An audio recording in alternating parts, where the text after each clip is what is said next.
ነገር እኔ እውነት ነው በነገሬ ቢያገኝ ብገል እኔ ደስ ይለኛል እውነት ነው ቤተሰቤ ልጄን እናቴም ማለት ነው 1000 ጊዜ ቢሞቱብኝ እኔ አንተን አግኝቼው ነገር አድርጌ ከዚህ አስጠያፊ ስለምወደው ነብይ ከሚሰማ ህይወቴን መስዋዕት ቢያረግ እውነት ነው እኔ ቢያገኝ በጣም ደስ ይለኛል አሁን ስለጽድቁ አይደለም ስለጽድቁ አይደለም ምን አለ መሰለህ አክብርልኝ እኔ ነብይ ነኝ አይደለም ውደድልኝ ተስማማው ቆይ አንድ ነገር ደግሞ እሺ ቆይ ተስማማው አንድ አዳምጠኛ እኔ ተስማማውለት አሁን አንተ ባልከው መሰረት እንድገለኝ ድረስ ያደረገህና በጣም ያበሳጨህ ግን ስቲል በቀን በ3 ቀን ውስጥ ለቀናል ተከታተለኛለህ ወይ ስለ ከዛም በላይ አልከኝ which is each day ተከታተለኛለህ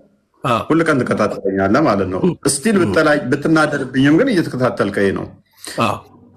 ይሄንን ባይል ኖሮ ወይንም ደግሞ ይሄንን ዋሽቶብናል የምትለው ነገር አለ ወይ ምክንያቱም የተጻፈ ካልኩኝ እየጠላኸኝ ያለው አንተ በተሳሳተ መንገድ ነው የተጻፈውን እኔ ካልኩኝ ወይ አንዴ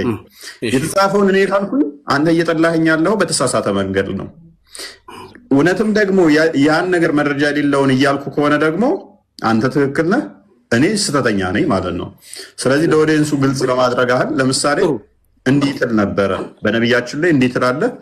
ይሄ ደግሞ ስድብ ነው የለም የምትለው ነገር አለ ያለውን ከሆነ ግን እኔ ያለውም ጥፋተኛው ሐዲሶችን የሰበሰቡት ያንን ያስተላለፉት ነብዩ ተናግሯል ያሉት ይሆናል ማለት ነው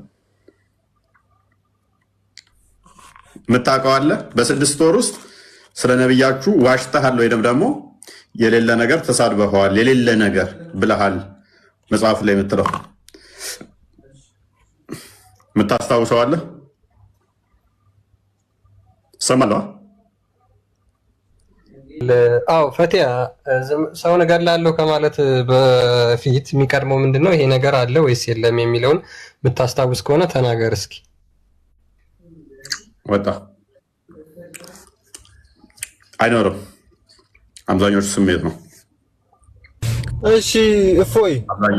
እኔ ግን አላስተናገዳችሁኝም ስጠብቃችሁ ነበር